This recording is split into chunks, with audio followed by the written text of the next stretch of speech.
তো আজকের বিষয়বস্তু হলো প্রেসবায়োপিয়া, যেটা আমরা চার্লসে পড়ার নামেও জানি। তো প্রেসবায়োপিয়াটা আসলে কোনো রোগ নয়, এটা আসলে একটা বয়সজনিত সমস্যা, যেটা 40 বছর পরে সবাই কম বেশি ফেস করে।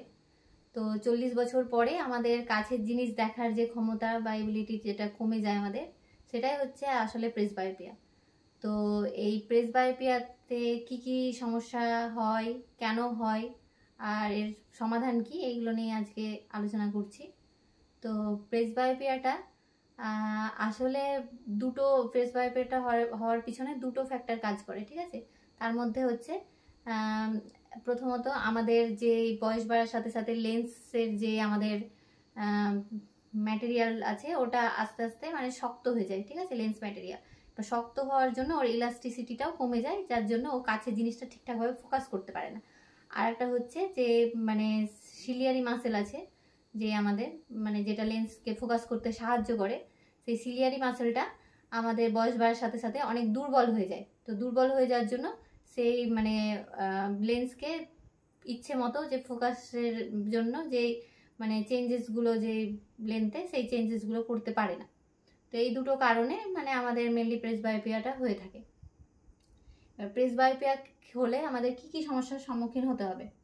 তো প্রেসবায়োপিয়া হলে আমাদের প্রথমত আমি তো বললাম যে কাছের জিনিস ফোকাস করতে অসুবিধা হবে। তো এটা একটা ব্যাপার, যে অনেক ক্ষেত্রে আমরা দেখতে পাই কিছু 40 বছর ঊর্ধ্বে যারা আছে, সেই সমস্ত পার্সন অনেক সময় নিউজ পেপার পড়ার সময় বা ফোন টিপার সময় অনেক সময় তারা কাছে না টিপতে মানে দেখতে পারলে ঠিকঠাকভাবে তারা কিছুটা দূরে নিয়ে গিয়ে দেখার চেষ্টা করে। তো এটাই হচ্ছে প্রেসবায়োপিয়া একটা বড় একটা মানে উদাহরণ। আর আরেকটা হচ্ছে যে কাছে জিনিস যেহেতু মানে দেখতে অসুবিধা হয়, সেহেতু তার মানে মাথায় ব্যথাও করবে, ঝাপসা লাগবে, চোখ মানে মনে হবে যে ক্লান্ত ক্লান্ত ভাব, এই ধরনের সব ইয়েগুলো মানে সে ফেস করবে। আর একটা ব্যাপার হচ্ছে মানে কি কি মানে ধরনের পেশেন্টটা বেশি আরও বুঝতে পারবে, যেমন অসুবিধা হবে, যেমন সূচে সুতো পরানো বা নিউজ পেপার পড়া তো বললাম, প্লাস মানে যারা কাছের সোনার যারা কাজ করে, সূক্ষ্ম যারা কাজ করে, তাদের ফোকাস করতে তো তারা খুবই অসুবিধা হবে। তো এই ধরনের পেশেন্টদের ক্ষেত্রে একটু প্রেসবায়োপিয়াটার মানে বেশি সমস্যা হয়। তো এর মেকানিজমটা একটু বোঝার জন্য আমাদের এই ছবিটা নিয়েছি আমি, তো একটু বোঝানোর চেষ্টা করি এই ছবিটা দিয়ে।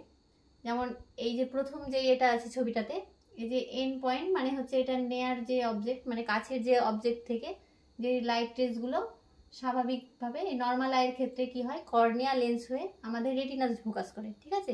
কিন্তু আমাদের যখন প্রেসবায়োপিক আই হবে বয়স বাড়ার সাথে সাথে, তখন সেটা মানে আমাদের কাছের বস্তু থেকে যে অবজেক্টটা যাবে, যে লাইট রেজগুলো, সেই লাইট রেজগুলো মানে কর্নিয়া লেন্স হয়ে আমাদের রেটিনাতে ফোকাস না করে রেটিনার পিছনে গিয়ে ফোকাস করবে, ঠিক আছে। তো রেটিনার পিছনে গিয়ে ফোকাস করার জন্য আমাদের এই ভিশনটা ব্লার হয়ে যায়।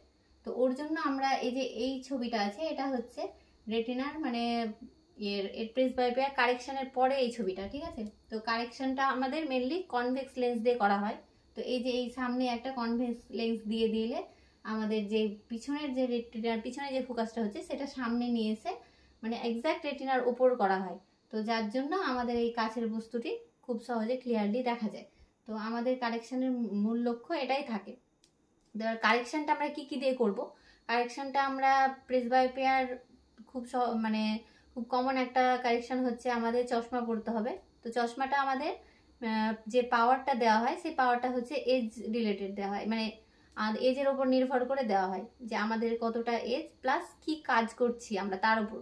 আমাদের ওয়ার্কিং ডিস্টেন্স বলতে আমাদের যে কতটা দূরত্বে আমাদের কাজটা করতে হবে বা কতটা দূরত্বে আমাদের মানে কাজের লাগবে, তো ওই ডিস্টেন্স প্লাস আমাদের এজ, এই দুটো ক্যালকুলেট করে আমাদের এটা দেয়া হয়। তো এটা তার চোখটা মানে কোন এজে মানে তার প্রেসবায়োপিয়া হচ্ছে, সেটা তার উপর নির্ভর করে দেওয়া হবে। আর চশমা অনেক রকমের দেওয়া হয়, তার মধ্যে মনোফোকাল চশমা। মনোফোকাল চশমার ক্ষেত্রে বলতে, মনোফোকাল বলতে যার মানে ডিস্টেন্সের পাওয়ার, দূরের পাওয়ার নেই, শুধু কাছের পাওয়ারে, কাছেরই দেখতে সমস্যা হচ্ছে, তাদের ক্ষেত্রে মনোফোকাল লেন্সই দেওয়া হয়। আর বাইফোকাল লেন্স দেওয়া হয় তাদের ক্ষেত্রে মানে যাদের দূরেরও দেখতে অসুবিধা হচ্ছে, কাছেরও দেখতে অসুবিধা হচ্ছে, তো তাদের ক্ষেত্রে বাইফোকাল লেন্স সাজেস্ট করা হয়। আর তাদের তাছাড়া প্রোগ্রেসিভ লেন্স বা মনোফোকাল লেন্স, এগুলো অনেক রকম ট্রাইফোকাল লেন্স এই ধরনের লেন্সগুলো অনেক ক্ষেত্রে মানে সাজেস্ট করা হয়, তা সেটা পেশেন্টের উপর নির্ভর করছে যে তার কীরকম নিড আছে সেই অনুযায়ী। আর আরেকটা ক্ষেত্রে কিছু কিছু ক্ষেত্রে মানে সার্জারিও সাজেস্ট করা হয়, সেটা খুব রেয়ার কেসে, যেমন ল্যাসিক সার্জারি বা তার আইওএল চেঞ্জেস এইগুলো করা হয়। এগুলো তার সেগুলো নিড অনুযায়ী করা হবে, যে তার কতটা প্রেসবায়োপিক হচ্ছে বা মানে তার মানে চাহিদাটা কি, সে চশমা পড়তে চায় কি না, এগুলোর ওপর নির্ভর করে তাই হবে। কেউ কিছু কিছু ক্ষেত্রে চশমা পড়তে না চাইলে যেমন কন্ট্যাক্ট লেন্সও সাজেস্ট করা যেতে পারে।